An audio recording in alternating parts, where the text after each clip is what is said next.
오늘부터 이제 본격적으로 본문으로 들어가기로 하겠습니다. 아까 읽어주신 대로 하나님의 뜻을 따라 그리스도 예수의 사도로 부르심을 받은 바울과 형제 소스데네는 고린도에 있는 하나님의 교회, 곧 이 하나님이 곧 그리스도 예수 안에서 거룩하여지고 성도라 부르심을 받은 자들과 또 각처에서 그리스도의 주, 곧 그들과 우리의 주 되신 그리스도의 이름으로 부르는 모든 자에게 하나님 우리 아버지와 주 예수 그리스도로부터 은혜와 평강이 있기를 원하노라. 이스라엘도 이제는 예수 그리스도께서 왜 이 땅에 오셨는지를 그런 전쟁통에서 배워야 됩니다. 기억해야 됩니다. 네.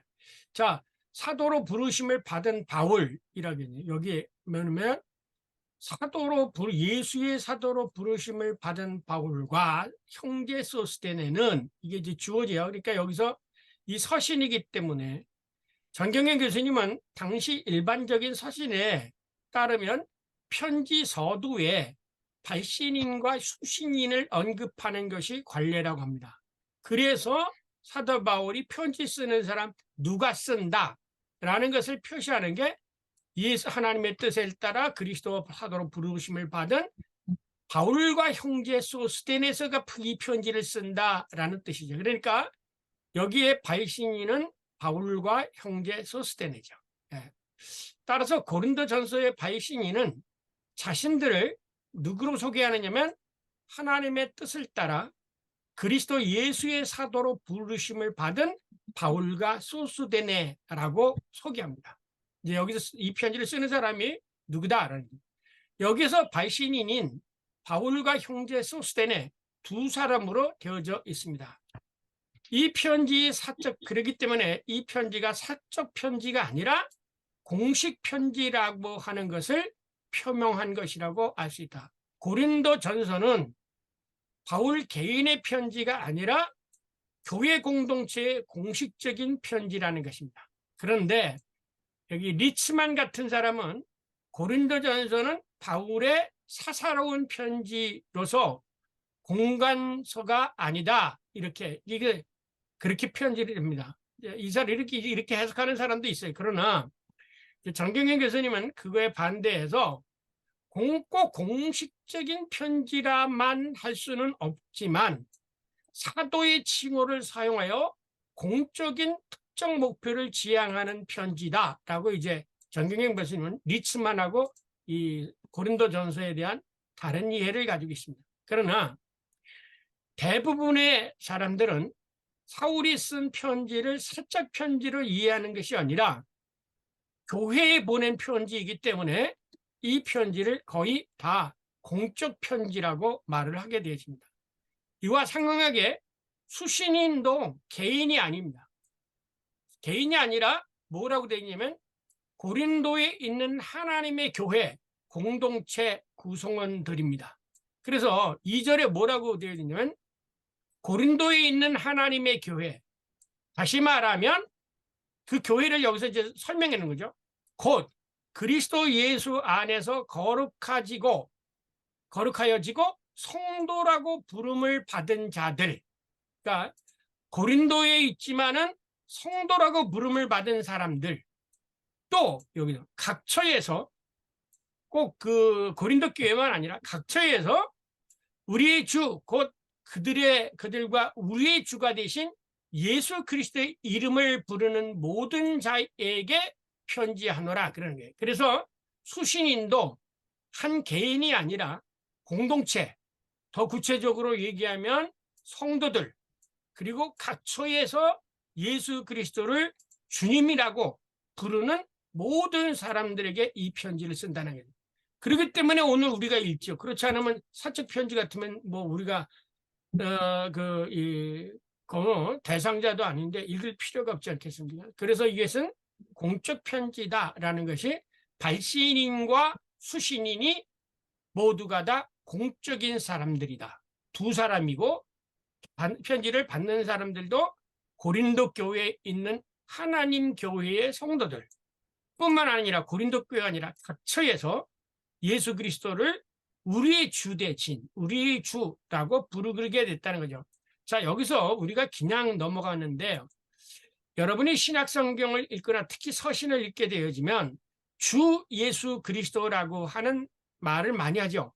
이 주라고 하는 것은 여러분 다 알고 계시지만 히브리에서 아도나이, 이 아도나이라고 하는 것은 야훼, 여호와, 이스라엘의 하나님 야훼, 여호와를 이름을 부를 수 없기 때문에, 그게 여호와가 신의 이름이기 때문에, 신의 이름을 부르기 없었기 때문에 아도나이라고 야훼라고 썼지만 그 야훼를 주라고 야훼로 읽지 않고 아도나이라고 읽었어요. 그래서 하나님을 주라고 불렀거든요. 그런데 이 사도 바울 서신 속에서는 그 예수를 우리의 주 대신 우리의 아도나이라고 해서 우리의 하나님 대신 주 예수 그리스도의 이름을 부르는 자, 이렇게 돼요. 벌써 여기서 부대에 이제 삼위일체 논쟁이 나오겠지만 예수 그리스도가 이미 초대교회로부터 주라고 하는 이름으로 주님, 하나님으로 불림을 받았다라는 거죠.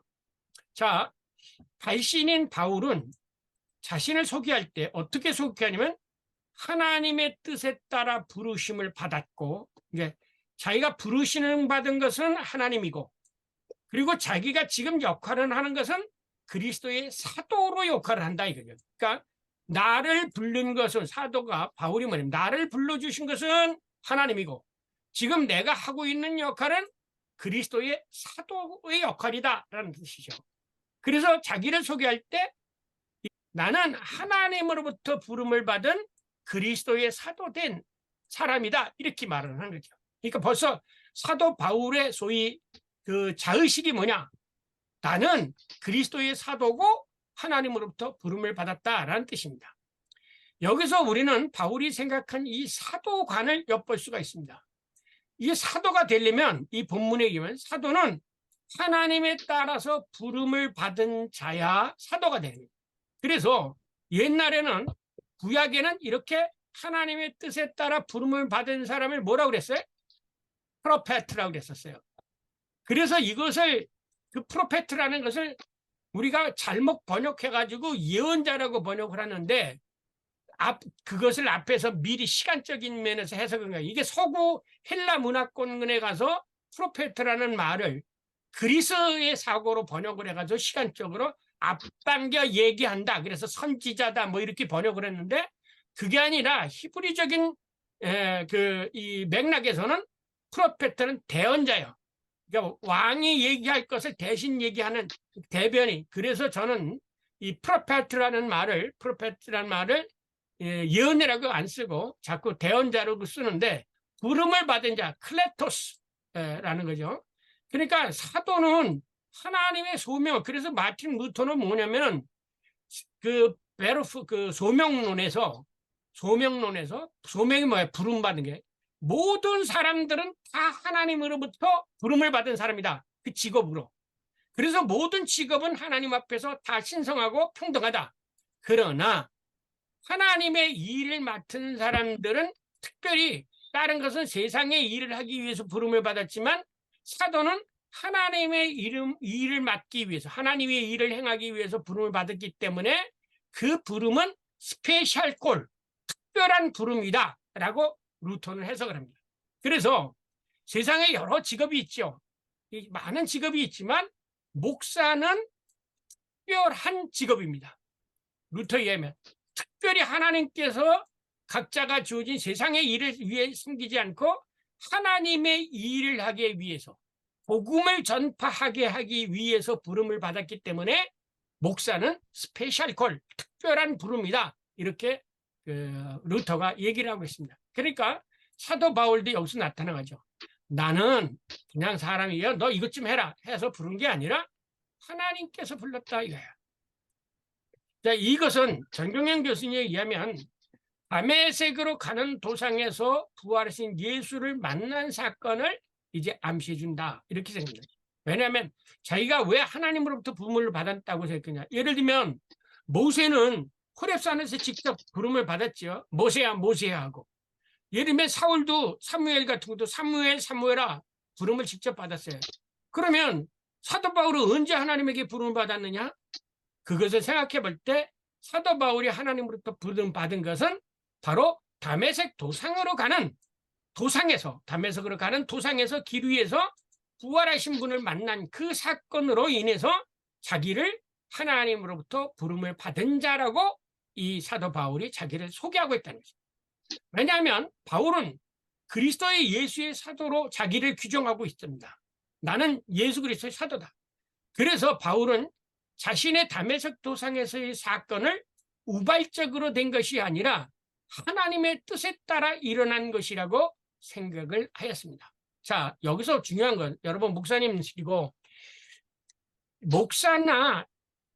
신학자는 아니에요. 신학자는 아닌데 신학자는 자기가 공부하고 싶어서 신학자가 될 수 있는 거고요. 그러나 목사는 신학자하고 좀 달라요. 왜냐하면 목사는 하나님의 말씀을 선포하도록 부름을 받은 자들이기 때문에 구약의 프로페트, 대언자들과 같은 거예요. 그래서 이 자기가 그런 하나님께로서 복음을 전파하도록 부름을 받은 의식이 없이는 진정한 의미의 그 하나님의 그 말씀의 종으로서의 역사를 할 수가 없습니다. 그건 배워서 되는 게 아니에요. 이게 다른 거예요. 다른 거는 다 배우면 할 수가 있어요. 그런데 배워서 하는 것은 언젠가 그것이 하나님의 뜻이 아니고 인간적인 것이라는 게 드러나게 돼 있어요. 이게 다른 거예요. 네. 자, 그래서 바울은 다른 곳에서도 자신을 소개할 때 늘 항상 뭐냐면 하나님의 말씀을 선포하기 위한 대언자로 선택을 받았다라고 하는 것을 항상 강조합니다. 그러나 내 어머니의 태로부터 나를 택정하시고 그 은혜로 나를 부르신 이가 그 아들을 이방에 전도하기 위해서 그를 내 속에 나타내시기를 기뻐하셨노라 라고 갈라디아서에서 말합니다. 구약 성경에 의하면 여호와의 말씀을 하나님의 말씀에 그 대언한 자를 주도적으로 부르신 분을 여호와 하나님이 말씀의 대언자를 주도적으로 부르잖아요. 그래서 우리가 성도들도 내가 하나님을 택한 것이 아니라 하나님이 나를 먼저 택한 거예요. 그래서 예수님이 그랬잖아요. 너희가 나를 택한 것이 아니라 내가 너희를 먼저 택했다. 이니시어티브를 가지고 하나님이 유엇 너 내 종이 되라 하고 하나님이 성령으로 부르셨기 때문에 그거에 딸려서 이 하나님의 종이 되려고 하는 거예요. 그리고 그 오지에 가서 선교하는 것이지. 그런데 저 목사 직업이 좋겠다. 저거 돈 벌려면 목사가 돼야지 해서 같이 되는 사람들은 성령을 거슬리는 죄로 이제 징벌을 받죠. 이게 이제 그 사도행전에 나타나지 않습니까? 시몬 같은 사람이 바로 그런 사람이죠. 따라서 바울이 자신을 사도로 호칭한 것은 내가 사도다라고 호칭한 것은 그 이면에 뭐가 있냐? 내가 다메섹 가는 도상에서 부활하신 예수 그리스도를 만났다라고 하는 것을 그 뒷면에 그래서 뭐냐면 이거 아시죠?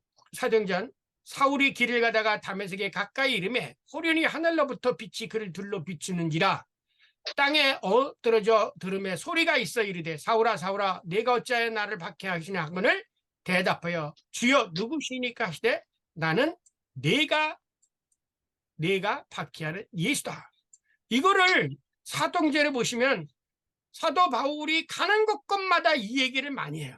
하는 것 내가 어떻게 사도가 됐는지를 설명할 때 내가 왜 이 예수의 부활을 증언하는지를 얘기할 때 그러니까 여러분이 잘할까 야 네가 몇 마디 안 되는 거 가지고 나를 기독교인으로 만들려고 하는구나 이렇게 그 왕이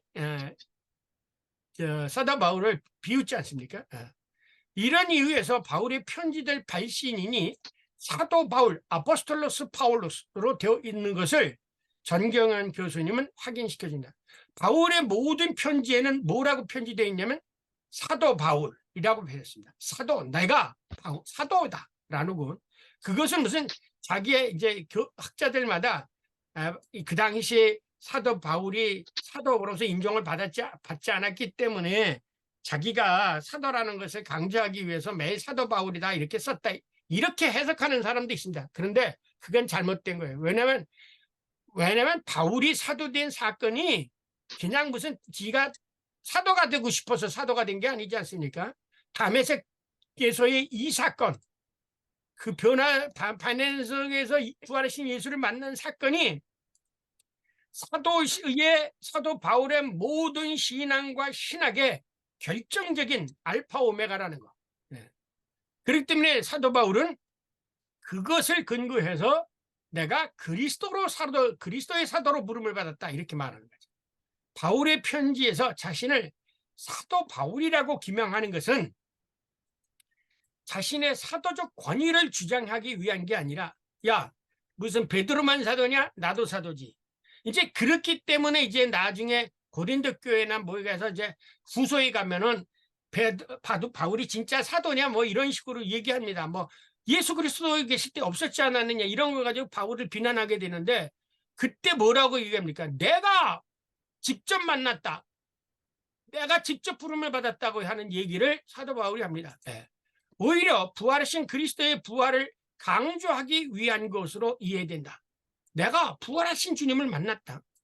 반면에 전경련 교수는 여기서 사도칭의 강조는 고린도 교회에 대한 권위적인 대립을 의미하고 선교의 질서의 확립이라고 그렇게 해석을 합니다. 네. 그러나 저는 좀 전경련 교수님하고는 다르게 사도의 중요성을 얘기하는 것은 자기의 권위를 내세우기 위한, 고린도 교회의 권위를 내세우기 위한 아니라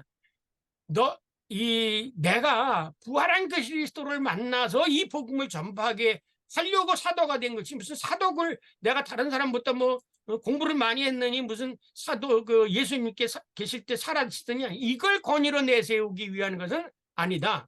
예. 물론 편지 가운데는 내가 사도로서의 부족함이 없다라고 하는 것이 있지만, 사도 바울이 사도 자신을 사도로 강조할 때는 항상 그 뒷변에 뭐가 있냐? 이 사건이 있다. 내가 부르심을 받았다. 그래서 여기 오늘 맨 처음에 앞에 뭐라고 그랬습니까? 1절에 그리스도의 사도로 부르심을 받았다. 이렇게. 그리스도의 사도. 그러니까 그리스도를 만난 거죠. 그 점을 의미하는 것이지 권위를 내세우기 위한 것은 아니라 이렇게 생각합니다. 고린도에 있는 네. 하나님의 교회에 이 말은 무슨 어디에 있건 교회는 하나님의 교회라는 뜻이다. 그것이 어디에 있건 또는 어떠한 사람들이 모이건 곧 그리스도 예수 안에서 거룩하여지고 성도라 부르심을 받은 자들과 또 각처에서 우리의 주 곧 그들과 우리의 주 대신 예수 그리스도의 이름을 부르는 모든 자들을 가리킨다.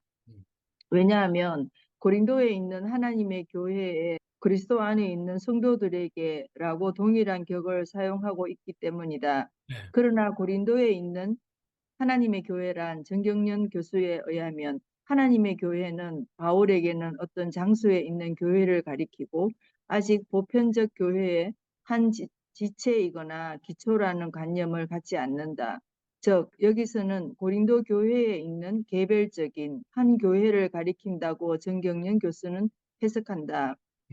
그러나 각처에서 라는 말을 고려해 볼 때 하나님의 교회란 1차적으로는 고린도에 있는 하나님의 교회를 가리키고 더 나아가 그리스도 예수 안에서 거룩하여지고 성도라 부르심을 받은 자들과 또 각처에서 우리의 주 곧 그들과 우리의 주 대신 예수 그리스도의 이름을 부르는 모든 자들을 가리킨다고 이해할 수 있다. 왜냐하면 고린도에 있는 교회만 하나님의 교회이고 다른 교회는 하나님의 교회가 아니라고 이해할 수 없기 때문이다.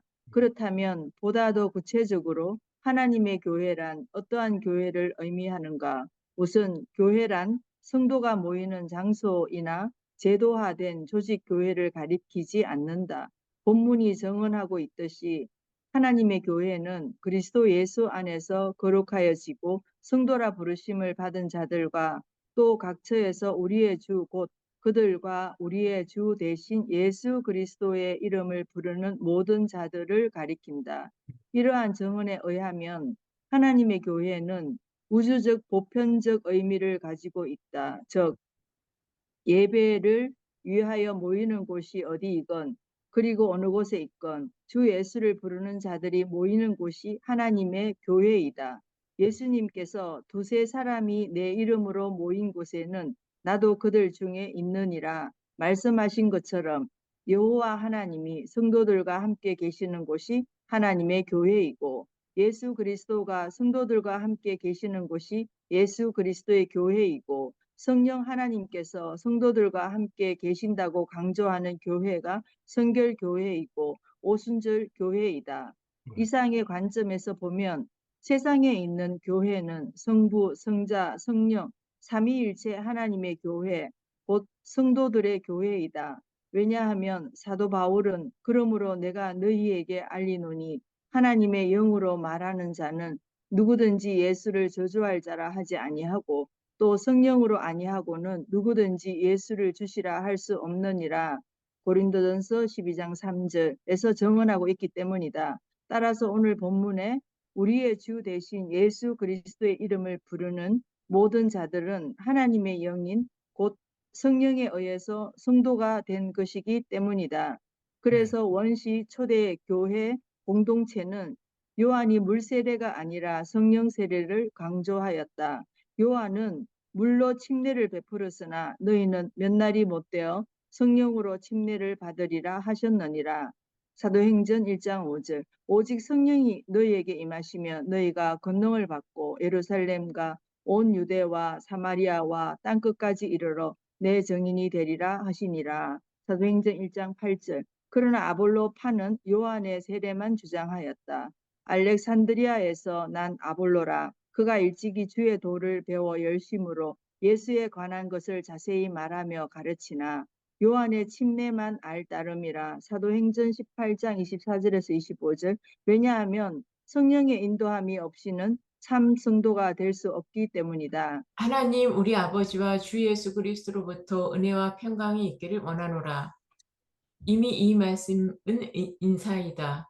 왜냐하면 인사는 상대방에게 평강이 있기를 기원하는 축복이지 잘 지내는지 어려움이 있는지 안부를 묻는 것이 아니기 때문이다. 그래서 구약 성경에 의하면 인사를 할 때 평안하십시오 라는 뜻에서 샬롬이라고 인사하였다.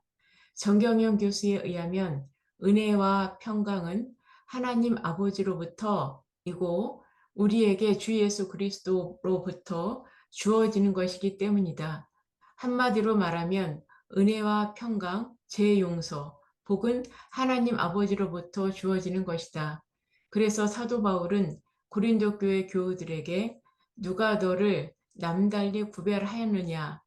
내게 있는 것 중에 받지 아니한 것이 무엇이냐? 네가 받았은즉 어찌하여 받지 아니한 것 같이 자랑하느냐라고 반문하는 것이다. 그래서 우리에게 부족한 것이 있으면 하나님 아버지에게 구하라고 예수님께서 말씀하셨다. 지금까지는 너희가 내 이름으로 아무것도 구하지 아니하였으나 구하라. 그리하면 받으리니 너희 기쁨이 충만하리라. 이런 점에서 하나님께 간구하지 않는 것도 하나님 아버지에 대한 신앙이 없는 것이다. 그러므로 다른 사람에게 은혜와 평강이 하나님으로부터 주어지기를 바라는 인사는 가장 신앙적 혹은 신학적인 인사이다. 그러나 이러한 인사를 상대방이 받아들이지 않으면 그 은혜와 평강이 인사하는 사람에게 되돌아온다. 또 그 집에 들어가면서 평안하기를 빌라. 그 집이 이에 합당하면 너희 빈 평안이 거기 임할 것이요. 만일 합당하지 아니하면 그 평안이 너희에게 돌아올 것이니라. 그리고 만일 상대방이 인사를 받아들이지 않으면 그 증거로서 발에 먼지를 떨어버리라고 예수께서 말씀하셨다.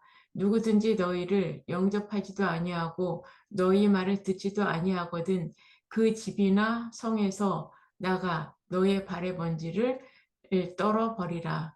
이런 점에서 다른 사람에게 먼저 평화의 인사를 나누는 것이 신앙의 지혜이다. 이제 아셨죠? 왜 우리가 평화의 인사를 나눠야 되는지. 다시 한번 우리 모든 사람들에게 서로 평화의 인사를 나누십니다. 여러분 모두에게 하나님의 평화가 함께 하시길 바랍니다. 예. 오늘은 간단한 것 같아도 여기에서 지금 토론할 것이 많이 있습니다. 왜냐하면 여기는 이제 교회라는 개념이 이제 벌써 나오고요. 오늘 우리가 토론을 사도라는 게 뭐냐? 여러분이 사도니까 그래서 요즘 또 신사도 운동이라는 게 또 생기고 그래요. 그러니까 이런 것들이 정립이 안 돼 가지고 요즘에도 야, 옛날에 그리스도의 말씀을 복음을 전하는 게 사도라고 했으니까 요즘 나도 복음을 전하니까 나도 사도다. 또 이렇게 얘기해서 뭐 사도적 교회, 뭐 사도교회라는 것도 또 생기고 하여튼 별별 것들이 이 단어 하나를 위해서 굉장히 많이 생기는 경우가 있고요. 또 한 가지 그 인사, 특히 교회 안에서의 인사는 우리가 기독교인이라면 기독교 문화를 형성해야 되는 게 삶으로 나타나는데 삶은 불교식, 유교식으로 살아요. 그래서 추석 때가 되면 가서 제사 지낼 거 다 제사 지내면서 또 교회 나오고 그럼 이거 완전히 싱크로티적으로 사는데 우리의 삶이 기독교인이라면 기독교적인 삶이 또 변화가 되어야 되는 거예요. 그 문제는 지금 현재 우리나라에도 크리스마스 그 문화가 많이 없어져 버렸잖아요. 그러니까 이게 문화와 이 종교하고 이게 결합이 되어야 되는데 그래서 교회에서는 이 신학과 문화, 신앙과 문화라고 하는 것을 해서 특히 교회가 기독교 문화를 되살리는 역할을 해야 돼요. 인사도 마찬가지. 제가 그 이 새해가 돼서 교회 안에서 그 새해 복 많이 받으세요 이렇게 인사하지 말고 1년 내내 하나님이 당신과 함께 하시기를 바랍니다 이렇게 인사라고 가르쳤다고 그 당시 우리 저 원로 목사님한테 야단 맞은 적이 있거든요. 왜 그렇게 하느냐? 아니 원래 성경에는 하나님이 당신과 함께 하시기를 바랍니다 이게 가장 큰 축복의 인사예요. 이것이 교회 안에서도 그냥 평안해서 인사를 나눕시다 하지 말고 성경에 오늘 3절에 나타난 것처럼 하나님께서 하나님의 평강이 당신과 함께 하시기를 바랍니다. 그 사람이 받아들이지 않으면 이게 나한테 올 거니까 하나님의 평강이 당신과 함께 하시기를 바랍니다. 이렇게 해서 이 평화의 인사를 나누고 그 사람의 아멘 당신과도 함께 이렇게 해요. 그래서 본래 예배를 드릴 때 이 인사를 나눠요. 서방에서는 어떻게 되냐면 본래 캐드릭 예배 의상은 예배를 시작하기 전에 성도들끼리 서로 나누잖아요. 우리나라에서 이제 뭐 인사 뭐 하나님 우리와 함께 하신다 이렇게 나누시 본래 예배 순서의 리투기 안에 뭐냐면 하나님께서 주의 종과 함께 하시기를 바랍니다 라고 합니다. 여러분 이제 목회자가 평신도들에게 오늘 하나님께서 여러분과 함께 하시기를 바랍니다. 그러면 평신도들은 하나님께서 주의 종과도 함께 하시기를 바랍니다. 그래서 임마누엘의 사랑으로 서로를 나누게 됐어요. 근데 이 한국에서 그게 아니라 유행하는 걸로 무슨 우스갯소리로 인사를 나누는데 이게 아니에요. 여기 성경대로 주 예수 그리스도께서 여러분과 함께 하십니다. 하나님의 평강이 여러분과 함께 하시기 바랍니다. 예. 이게 인사라는 거예요. 예. 그 점을 알고 또 한 가지 뭐냐. 우리가 아까 여기 것처럼 그 사도 여러분 교회가 어떻게 생각합니까? 오늘은 교회를 건물으로 생각하잖아요. 교회는 그렇기 때문에 어떤 제도와 젠 로마 카톨릭 교회 뭐 신부가 있고 그다음에 평신도가 있고 그래서 이 로마 교회는요 이 뭐를 중심으로 하냐면 사도가 있는 곳에 교회가 있다고 그래가지고 사도들이 없는 거 그러니까 신부가 없는 거는 뭐냐면 그거는 성당이라고 하잖아요. 공소라고 얘기해요. 공소 기도처라고 얘기해요. 우리나라에도 기도처라는 말하죠. 그거는 교회라고 성당이라고 말하지 않아요. 꼭 신부가 있어야 돼. 그러나 성경상의 교회는 그리스도인들이 하나님 주 예수 그리스도를 믿는 사람들이 모이면 이게 교회예요. 왜냐면 고린도 교회 자체가 처음부터 어떻게 했습니까? 그 가정교회로 시작을 하지 않았습니까? 그러니까 이 교회라는 그 개념을 뭐 에클레시아다 그러니까 뭐 부름받은 사람이다 이런 게 아니라 하나님이 함께 하시면 하나님의 교회예요. 그리스도와 함께 하시면 예수 교회예요. 그리스도의 교회고 성령이 함께 하신다고 장조하는 사람은 성경교회고 오순절 교회예요. 문제는 거기에 누가 같이 하느냐? 성부, 성자, 성령, 삼일체 하나님이 함께 하시는 그래서 예수님이 두세 사람이 모였을 때 내가 거기 함께 하는 그게 교회라는 거예요. 이렇게 생각을 하지 않고 제도 뭐 건물이 있고 목사가 있어야 되고 뭐가 있어야 되는 이것이 교회라고 잘못 생각하고 있는 거예요. 목사가 있는 것은 하나님의 말씀을 가르치고 선포할 사람이 있는 것뿐이지 교회라는 것은 목사가 없어도 성도들이 같이 하면 거기에 성령이 함께 하시면 그러면 케이코들도 마찬가지 자기네들도 교회라고 얘기해요. 거기에 무슨 성도가 있고 그런 목회자가 있고 그런 게 아니거든요. 예. 그러니까 우리가 이 맨 처음에 있었던 것이 점점 더 사회화되어지고 제도화되어져서 우리가 오늘날에 이렇기 때문에 그런 것이지, 본래의 교회의 모습은 하나님의 이름을 부르는 자들이야. 그리스도 이름을 부르는. 그런데 그것을 부르시는 분이 하나님이시기 때문에 우리의 편에서는 선택된 자라고 보는 거죠.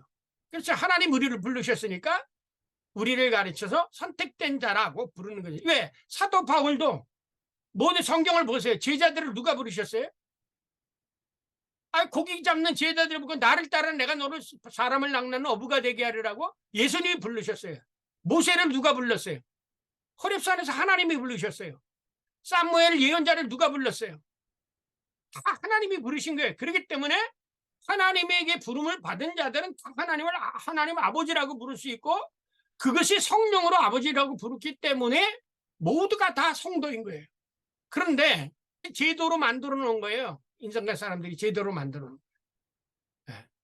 그렇게 해서 특별히 이 그리스도의 사도로 부른 것을 왜 불렀어요? 여러분은 왜 불렀답니까? 아까 그랬잖아요. 사도행전 1:8절 너희가 성령을 받으면 사마리아 땅까지 나의 증인이 되라. 그리스도의 증인의 사도적인 역할을, 그리스도인의 증인의 삶을 살도록 부르신 것이지 잘 먹고 잘 살게 하기 위해서 부른 게 아니라는 거예요. 그러니까 모든 그리스도인들의 사명은 뭐야? 사마리아 땅까지 나의 증인이 되라고 하는 것처럼 목사만 전도하는 게 아니라 평신도도 전도하고 다 전도해야 되는 거예요. 모두가 다 증인이 되어야 되는 거예요. 그리고 일주일에 한 번씩 모여서 하나님께 감사하고 찬양하는 게 이게 예배인 거예요. 그래서 오늘 이 말씀 속에 여러분이 굉장히 교회에서 가르칠 것이 많습니다. 예. 교회는 원로 목사가 교회의 주인도 아니에요. 하나님이 꼭 함께하죠. 그런데 교회 가보세요. 성령이 함께하지 않는, 하나님이 함께하지 않는, 그리스도가 함께하지 않는 교회가 있어요. 이제 사람들이 소위 얘기하듯이 냉랭한 교회라고 하는 거예요. 이건 인간이 주가 된 교회. 인간이 주가 된 교회는 그런 현상이 나타나요.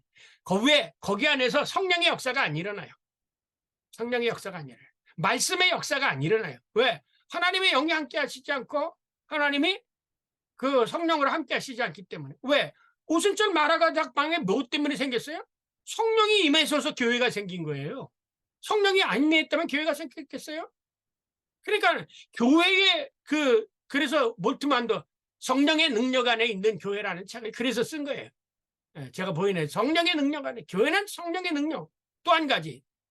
교회 안에서 여러분 요즘 어떤 분이 물세례냐, 물세례 받았으면 다 성령 세례 받은 거지. 아니에요. 바르트는 이 세례 이론을 얘기해서 이것도 세례로 가지고 박사기도 썼습니다. 세례의 기원이 뭐냐. 바르트는 성령 세례가 성례전이고 물세례는 성령 세례가 안 하고 있어요. 왜? 초대교회 사람들이 성령 받았지 물세례는 뭐야? 이거는 세례 요한이 베푼 세례예요. 그래서 아까도 얘기했잖아요. 고린도 교회에 아볼로파하고 그다음에 바울파가 갈라지게 된 것은 아볼로는 세례 요한의 세례를 강조했기 때문에 나는 아볼로파다 그러고, 바울은 성령 세례를 강조했기 때문에. 그리고 세례 요한도 사실 뭐라고 그랬어요? 나는 물론 너에게 세례를 베풀지만 그러나 내 뒤에 오시는 분은 성령으로 성령을 베풀라고 그러고 얘기했지 않습니까? 그러면 우리가 성령 받기를 간구해야 될 거 아니에요. 그런데 그거 안 해요. 그러니까 이제 요즘에 번역증에 이제 침례교가 들어오니까 여기에 옛날에는 세례라고 그랬는데 여기 침례라고 바꾼, 본래 침례라는 말이 맞는 거예요. 물에 잠기는 거예요. 그래서 제가 그냥 침례라고 쓰는데 이것도 세례냐 침례라 가지고 또 싸우는 사람이 있어요. 오징어냐 쓰리미냐 동태냐 명태냐 가지고 싸우는 거하고 똑같은 거예요. 그런 건 싸울 필요가 하나도 없는데 그거 가지고 써요. 사실은 이 밥티조라는 것은 물에 잠긴다는 거예요. 그래서 세례를 하는 것은 물에 잠긴다. 완전히 그냥 물에 푹 잠겨서. 왜? 이 물이라는 건 심판에 의해서 거기서 한 번 더 걸려 나온 거에서 죄를 씻음이 아니라 한 번 심판을 걷는. 그래서 여러분 로마서 6장을 읽어보세요. 예수 우리가 이름으로 세례를 받음으로 우리가 이미 그 징벌을 다 받은 것으로 되어 있는 거예요. 그래서 사도행전을 보면 여러분이 고넬료나 그럴 때 저들이 성령을 받았냐 그러니까는 아직 성령을 받지 않으니까 물세례만 받았다 그러니까 물세례를 주고 먼저 성령 세례가 돼서 나중에 물세례를 받은 거고, 이거는 하나의 그래서 성령 세례가 먼저나 무세례는 먼저나 이런 거 가지고는 이게 논할 게 아니라 그거는 신학자들이 논하고 우리는 어쨌든 성령을 받아야 돼요. 왜? 예수님께서 성령을 선물로 준다고 그랬는데 그렇잖아요. 너희가 회개하라 그러면 성령을 선물로 받으리라 그랬는데 왜 선물 준다는데 안 받아? 난 그런 선물 싫어요. 그럼 받지 마. 성령 선물로 주시겠다고 하는데 가배로. 예. 그러니까 오늘날의 이 교회의 제도라든가 이 목사님들의 말씀이 얼만큼 성경에 이야기하는 그 이야기에서 많이 일탈되어 갔는가라는 것을 보고 여러분은 루터처럼 말씀으로 돌아오는 거예요. 바울칠이 얘기했던 초대교회로 돌아가는 게 바로 오늘 초대교회로 돌아가는 게는 이 하나님의 말씀에 의미하는 바대로 돌아가는 거예요. 그거를 가지고 분파를 만들거나 교단을 만들 필요는 없고 내가 있는 목회, 내가 하는 곳에서 우리 교회는 하나님의 말씀으로 우리 교회는 성령의 역사로 돌아가겠다. 그렇게 말씀을 하세요. 네. 그래서 제가 뭐라고 말씀드리면 교회 목회는요. 여러분은 선포만 하면 돼요. 교인들을 오게 하는 건 하나님이 오게 하시는 거예요. 우리가 성경에 있는 대로 하면 교회의 주인은 하나님이시니까 하나님이 하시니까 이제 젊은 목사님들 제가 중요시 여기는 거는 앞으로 한국교회를 이끌어 나갈 그런 분들이 우리 캐리그마에서 나와야 돼요. 여러분은 하나님을 아버지라고 부르잖아요. 그렇잖아요. 세상에 하나님을 아버지라고 부르는 수 있는 사람이 얼마나 있겠어요? 별로 없어요. 그런데 우리는 하나님이 우리 아버지예요. 기도할 때도 그랬잖아요. Our Father in heaven. 하늘에 계신 나의 아버지. 우리 아버지라고 그러잖아요. 하나님이 여러분의 아버지예요. 육신의 아버지는 여러분을 그 길을 젊었을 때까지만 길러주지만 하나님의 아버지는 여러분을 평생 가르치고 평생 같이 인도해요. 그래서 제 아들이 뭐라면 야, 네 아버지가 누구냐? 김재진. 아니야. 네 아버지는 하나님이에요. 하나님이 우리 하나님이 아버지예요. 이거를 믿어야지. 근데 내가 이렇게 하는 걸 농담처럼 받아들여요, 사람들이. 여러분 기독교에서 얘기할 때 하나님 아버지 그러잖아요. 말로는 하나님 아버지가 부르면서 마음으로 믿음으로는 하나님의 아버지를 안 믿어요. 그래서 예수님이 말씀의 믿음을 보겠느냐고 하는 거예요. 왜 여러분은 이 살아계신 하나님을 안 믿어요? 그래서 제가 이번에 벨컵 책을 보면서 Faith in the living God, 살아계신 하나님을 믿으라는 거예요. 그 살아계신 하나님이 내 아버지야. 그래서 우리가 뭐예요? 우리가 형제인 거예요. 그래서 한 분 하나님을 부르기 때문에 이런 성경에 있는 그대로를 가지고 우리가 믿음을 그런데 세상이 너무 악하다 보니까 자꾸 회의가 생겨요. 진짜 하나님 살아계신가? 그러기 때문에 말씀의 믿음을 보겠다는 거예요. 그래서 내가 말씀드리잖아요. 그렇게 회의가 되거든. 뒤돌아봐라. 지금까지 살아온 과거를 되돌아봐라. 네가 살았는가? 분명히 하나님이 여기까지 인도하셨어. 그렇다면 앞으로도 인도할 것입니다. 그래서 제가 그러잖아요. 과거를 보고 미래를 하는 게 이게 성경에 나타나는 관합니다. 과거, 지나간 힘들면 미래를 보지 마세요. 캄캄해 앞이 안 보여. 그러면 과거를 되돌아봐. 과거를 되돌아보면 그 어려웠을 때 나를 인도해 주신 분이 있었기 때문에 여기까지 온 거야. 그러면 앞으로도 인도해 주실 거야 라는 희망과 믿음이 생기는 거예요.